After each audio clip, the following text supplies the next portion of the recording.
Welcome everyone.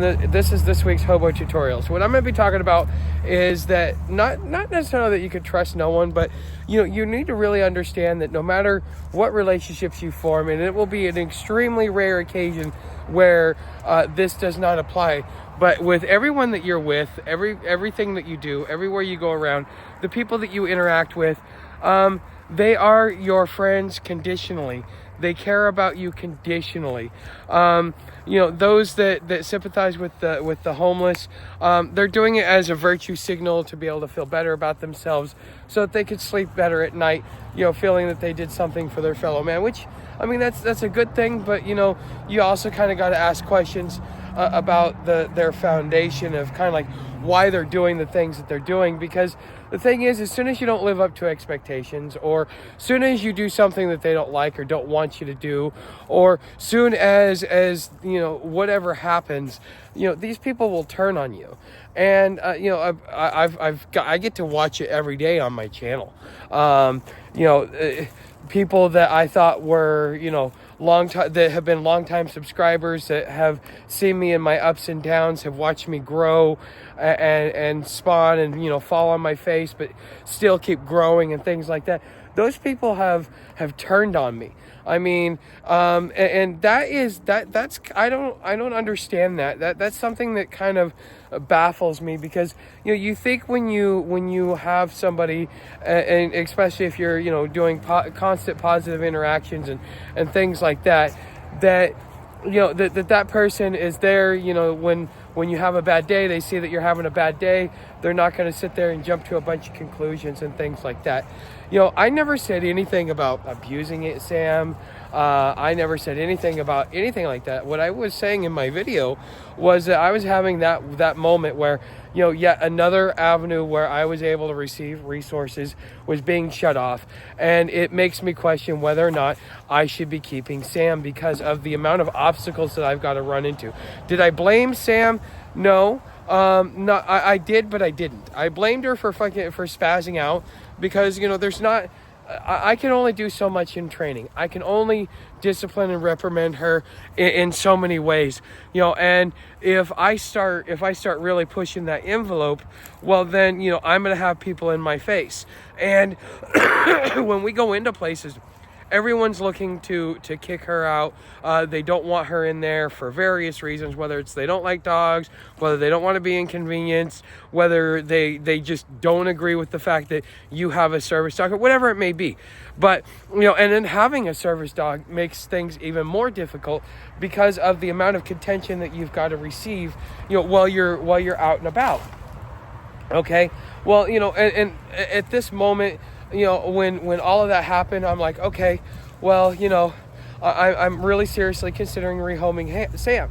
Nobody asked me, hey, what happened? Why is this? People jump to conclusions. Oh, you're abusing the animal. Okay. And one of the things that I said in the comments was that she showed me her teeth. Well, people think, and it finally dawned on me what was going on is that, when I say she's showing me her teeth, people think that she's like showing me her canines and that, she's growling and things like that. No, what she's doing is she's showing me her front teeth. She's going like this, like that, because she's mad. She's angry. She doesn't like the fact that she's being told no. She doesn't like the fact that she can't get what she wants. And this is her personality and the way that she's doing it. But, at first when she was doing it, I thought she was going to bite me. Because I've never seen a dog do that. And usually if you see a dog's teeth, you should expect to be bitten. Well, nobody ever actually asked the question. Even those that were long-term subscribers and things like that. No, instead they jumped on the bandwagon and, started the lashing and all of that stuff. And it baffles me again that, people that I thought were, the not just loyal subscribers, because I mean it's not really about the subscriber, it's about the individual relationship that I have with each one of you that are my subscribers, whether you're over here on Patreon, whether we communicate in the chat or whatever it is. We have some sort of relationship in one form or fashion. Whether it be professional, whether it be entertainment, whether it be that you kind of can relate to me, because in a lot of ways what I'm going through is how you perceive, how you would handle the situation. Okay, so I mean, this is something that I got to watch. But also in these moments, you will also find out who your real friends are.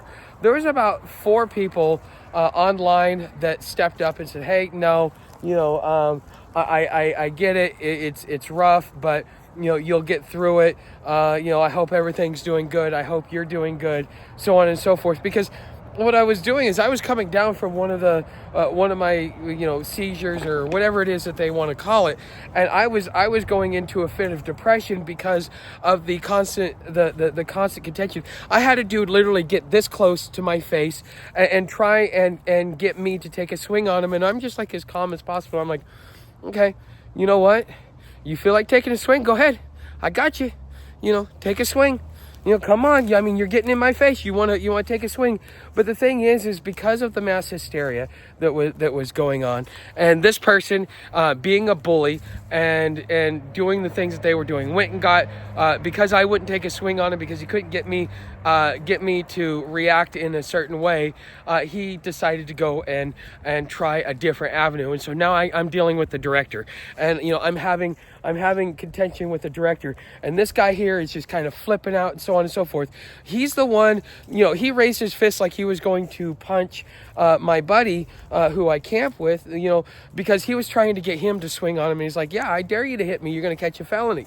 And when you're dealing with homeless, it's if you bring up the charge, they start doing the calculations of how long they're going to do in jail, and then that makes them rethink what it is that they're actually going to do. That's why we're talking about catching felonies, or do this or do that. So within the homeless community, the reason why that is said is because what people are doing is they're calculating the consequence, and then they're also looking around to see how likely are they to get caught. And considering they're on a compound where there are cameras, they're very likely to get caught.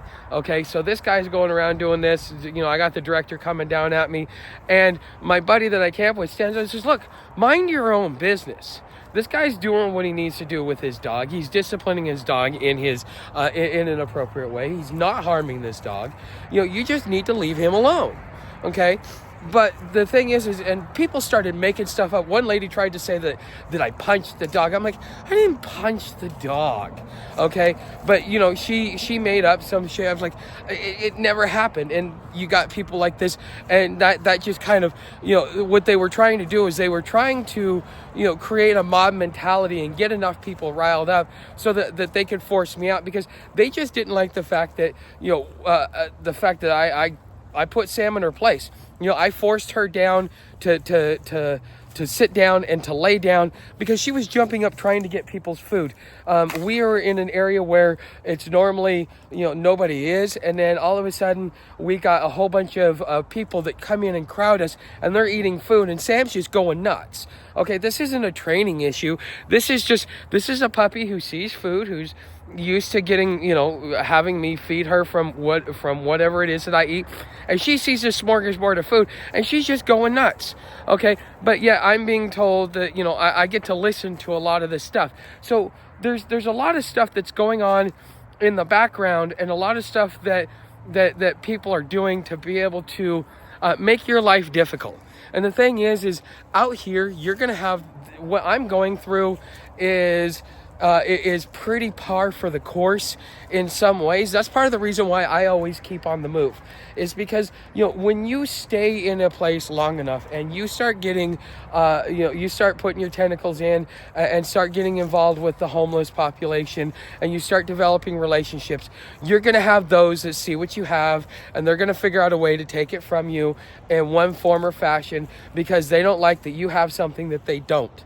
Okay, and so therefore these people will pretend to be your friends. These people will pretend to, all this other stuff, but really what they're doing is they're scheming against you.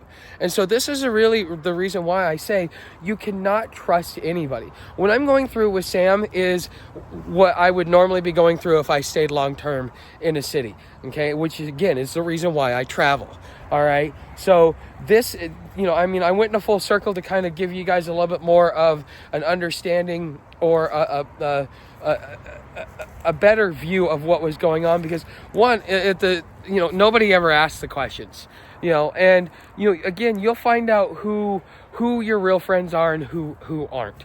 And having this guy right here, man, him and I, all it did was just made us even closer.